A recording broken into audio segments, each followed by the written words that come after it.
not talking about the tens of thousands, maybe hundreds of thousands of people killed.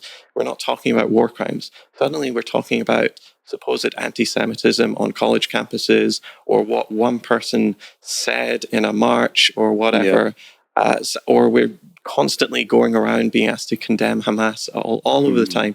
The subject is being changed, and that is precisely what this massive marketing and PR budget is for, to try and change the subject, to try and get people to not concentrate on the very clear issue that one country is trying to displace an entire people, and that governments in the West are actually supporting that. We have to change the subject and keep people looking at something else, because otherwise we wouldn't stand for it. I mean, another interesting part of the Voices of Israel story is that one of its organizations that operates in direct coordination with it, seemingly, is this Hillel International University network, which is massive, a massively important part of the Zionist movement in the United States on campuses. And Hillel has had a key role in trying to suppress the campus protests. I mean, you have also looked into the campus, the aspects of the campus protests, some of the big-time backers of squashing it. You know, what I was fascinated by with UCLA was the way in which the LAPD seemed to have a relationship with a non-state security actor, which was full of former IDF figures. And you had pictures of the same individuals who were pictured without uniforms on, attacking protesters the night before it was cleared by the police, meeting with the LAPD before. And you even had footage come out of a key individual at the LAPD saying, "We see a new vision for public-private partnership in terms of policing." And this was an organization that literally was full of former Israeli military personnel that was seemingly mobilized to shut down this encampment at UCLA. You know, it's always been my opinion that you have to beware of what they call false trenches when dealing with the Zionist lobby. And I feel like a stationary protest is far easier to subvert through many different malicious machinations than a static or something that happens quickly and then moves away.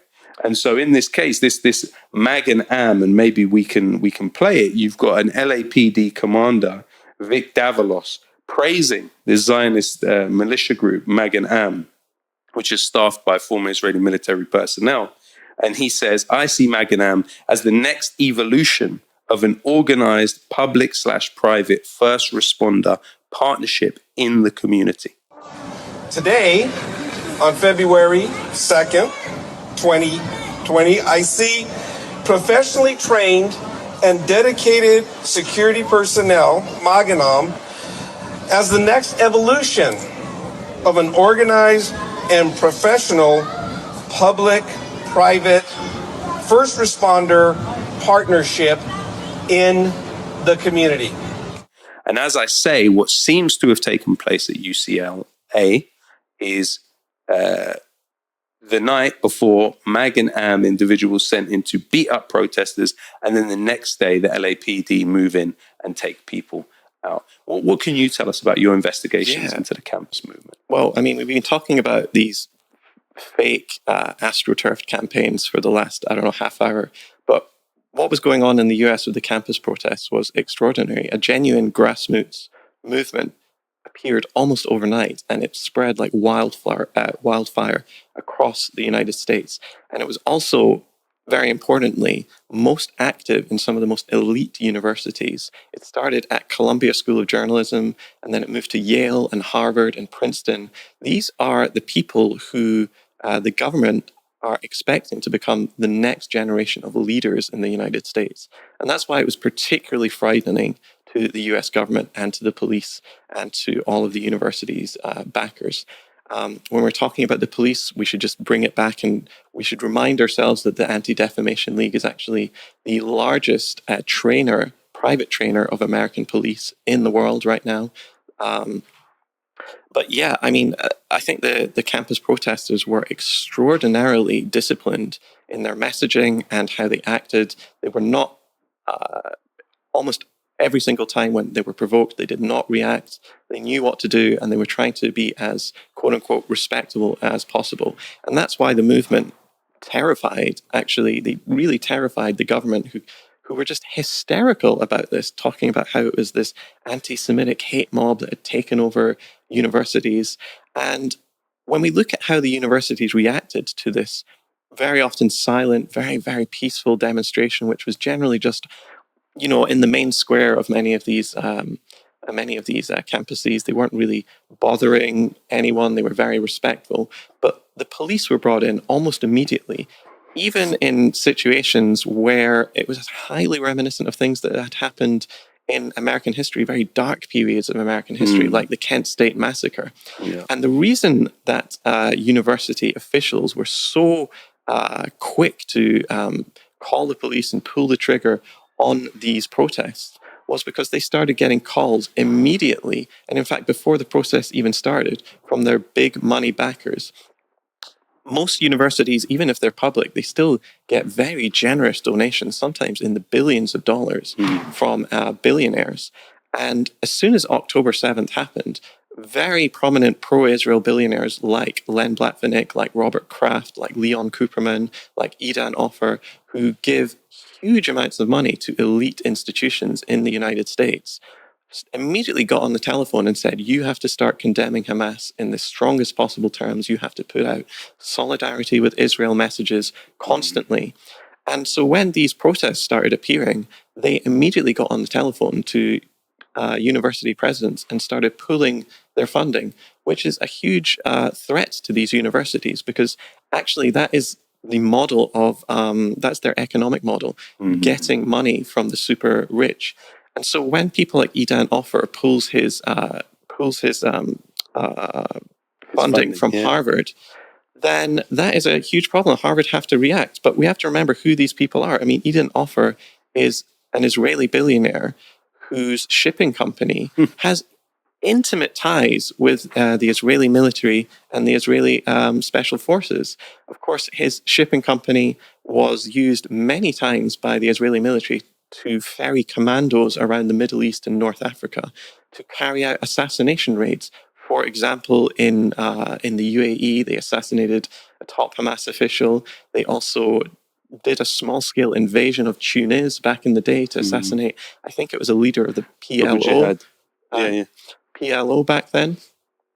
And so, yeah, these people are intimately connected. That was also the Zodiac Maritime. They were that's involved right. with that. The Offer family were involved. Wow, okay. Yeah, and you go down the list, it's all of these people who constantly are raising money for the Friends of the IDF and similar organizations, people like Robert Kraft, who owns the New England Patriots, a billionaire, or Len Blavatnik, the Soviet-born oligarch. Also included on that Netanyahu correct. list, he was actually number 2 on that list of funders of Benjamin Netanyahu. And so we're going full circle. We're talking about the funders of Netanyahu. We're talking about people who actually give money to train the US police. Leslie Wexner was on there. He was on the Netanyahu list, and he's also key at Harvard. That's right. And key to the Epstein story. He pulled his money out, feigning outrage at these terrible attacks as if they were some sort of moral calamity. But of course, Leslie Wexner was the key source of money for the disgraced child trafficker Jeffrey Epstein. He was Jeffrey Epstein's right-hand man. So when we're talking about Leslie Wexner apparently taking a stand, a moral stand over something happening for young people, this is an absolute joke. We know that this is a political message being sent to reasonably powerful institutions in the United States to clamp down on any sort of progressive activism. Absolutely. And, we've seen such an incredible 9 months with this genocidal campaign in Gaza. And in many ways, the masks have fallen. What worked previously in terms of bullying and intimidating people has not worked, and it's lost resonance in that way. So what we're seeing is, with that desperation, more extreme actions being taken. And that is, of course, truly fascinating. It's been interesting also to watch the headlines of newspapers like the New York Times, because, of course, they have traditionally been very loyal lapdogs of the Israel lobby. Of course, the New York Times has fired individuals. I remember Hussam Salem, a Palestinian photographer in Gaza, who we don't even know if Hussam is still alive, actually. He had a very modest role with the New York Times, probably on a freelance basis anyway, providing photographs to them from Gaza.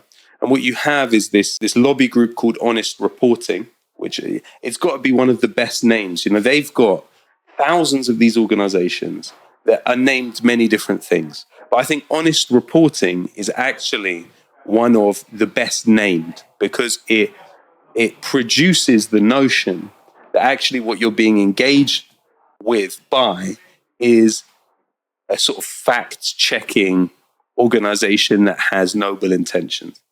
Actually, it's one of the most aggressive Zionist attack firms. It's got fired. For instance, a brilliant poet that I know from Manchester, Nasima, she was hounded out of really, a modest role presenting every now and again a local BBC show.